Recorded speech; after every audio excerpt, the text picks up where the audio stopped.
قریش نے طے کر رکھا تھا کہ وہ توحید کے درخت کو جڑ سے اکھاڑ پھینکیں گے، یعنی مکہ کے بت پرست اس بات پر آمادہ تھے کہ وہ ہر قیمت پر محمد صلی اللہ علیہ وآلہ وسلم اور ان کے ساتھیوں کا نام و نشان مٹا کر دم لیں گے۔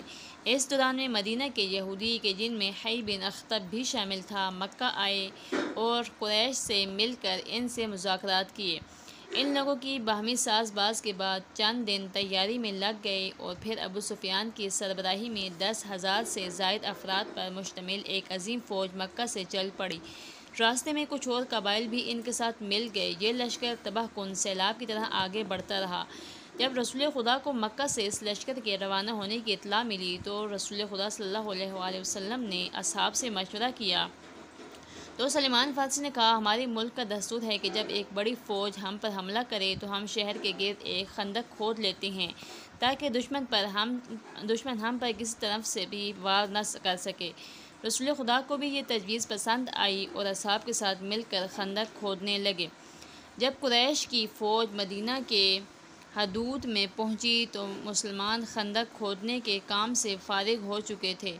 اس طرح انہوں نے دشمنوں کے راستے میں ایک بہت بڑی رکاوٹ کھڑی کر دی تھی۔ اس خندق کو دیکھ کر قریش حیرت زدہ رہ گئے، کیونکہ عربوں کے لیے یہ ایک نئی چیز تھی۔ اس لیے انہیں معلوم ہو گیا کہ یہ خندق ایک مسلمان یعنی سلمان فارسی کے مشورے پر کھودی گئی ہے۔ قریش کے جنگجوؤں کا خیال تھا کہ وہ اپنی سواریوں پر سے اترے بغیر ہی مدینہ کے مسلمانوں کا کام تمام کر کے واپس لوٹ جائیں گے، لیکن وہ اس صورتحال کے پیش نظر مجبور ہو گئے کہ خیمہ گاڑیں اور مدینہ کا محاصرہ کر لیں۔ حی بن اخطب نے پھر سے اپنی سرگرمیوں کا آغاز کیا اور یہود بنی قریظہ کے سردار کعب بن اسد سے ملا اور اسے حضرت محمد صلی اللہ علیہ وآلہ وسلم کے خلاف جنگ کرنے کے لیے آمادہ کرنے کی کوشش کی۔ کعب بن اسد نے پہلے تو محمد مصطفیٰ صلی اللہ علیہ وآلہ وسلم کے خلاف جنگ کرنے سے انکار کیا، لیکن پھر حی بن اخطب کی باتوں میں آ گیا اور محمد صلی اللہ علیہ وآلہ وسلم سے کیا ہوا عہد و پیمان کو توڑ کر ان کے خلاف جنگ کرنے کے لیے آمادہ ہو گیا۔ ادھر محاصرے کی مدت لمبی سے لمبی ہوتی گئی اور مکہ کے سپاہی تھکن محسوس کرنے لگے کہ ابھی تک اس فوج کشی کا نتیجہ برآمد نہ ہوا تھا، اس لیے وہ افسردہ خاطر ہو گئے۔ پھر ایک دن عرب کے شہ سوار عمر بن عبدود ایک ایسے مقام سے خندق پار کر آئے جہاں اس کی چوڑائی کم تھی۔ عامر بن عبدود کی شجاعت اور بہادری کے پورے عرب میں دھوم تھی۔ مسلمانوں کے نزدیک پہنچ کر اس نے بآواز بلند کہا، کوئی ہے جو میدان میں آئے اور میرے ساتھ زور آزمائی کرے۔ یہ سن کر رسول خدا نے تمام مسلمانوں کو مخاطب کیا اور کہا، تم میں سے کون ہے جو اس بت پرست سے لڑنے کو تیار ہو؟ عامر بن عبدود کی شجاعت کی داستانیں سب مسلمانوں نے سنی ہوئی تھیں اس وقت، جب کہ لوگوں پر موت کی خاموشی چھائی ہوئی تھی اور کوئی آواز نہیں آ رہی تھی۔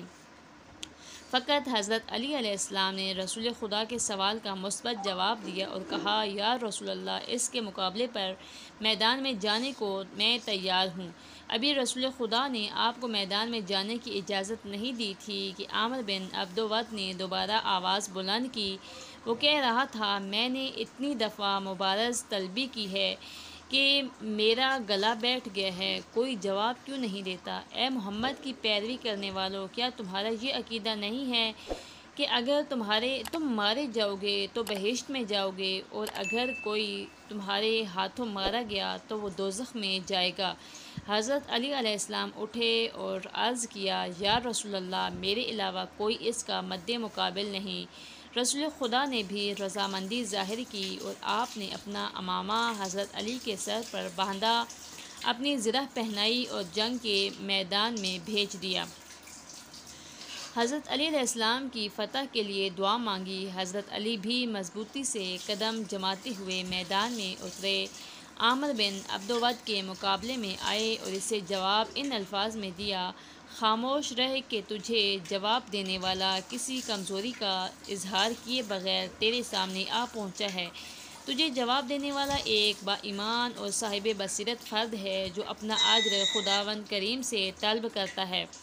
حضرت علی علیہ السلام اور عامر بن عبدود ایک دوسرے کے سامنے جب ہوئے تو رسول خدا نے اپنے صحابہ سے یوں فرمایا، آج کل کا کل ایمان کل کے کل شرک کے مقابلے میں جا رہا ہے۔ عامر بن عبدود کو اس بات کا یقین نہیں آ رہا تھا کہ اس سن و سال کا کوئی نوجوان اس کے مقابلے پر آنے کی جرأت کر سکتا ہے، لہٰذا اس نے حیرت سے پوچھا کہ یہ نوجوان کون ہے؟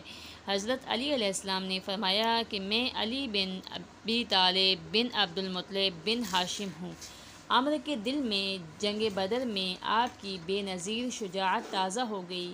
اس نے بے تکلفی سے کہا کہ بڑے افسوس کی بات ہوگی کہ تم میرے ہاتھوں سے مارے جاؤ، کیونکہ میرے اور تمہارے والد کے تعلقات بہت اچھے رہے ہیں، اس لیے تو واپس چلا جا۔ حضرت علی علیہ السلام نے فرمایا کہ مجھے کوئی افسوس نہیں ہوگا کہ میں فارس جلیل کو اپنے ہاتھوں سے قتل کروں اور اسے جہنم واصل کر دوں۔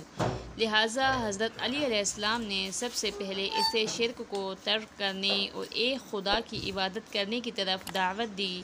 پھر جب اس نے اس بات سے انکار کیا اور حضرت علی علیہ السلام پر تلوار کا وار کیا، جبکہ وہ تلوار کا وار خطا ہو گیا، پھر حضرت علی علیہ السلام نے تلوار کی ایک ضرب لگائی کہ اس کے دونوں پاؤں کاٹ دیے۔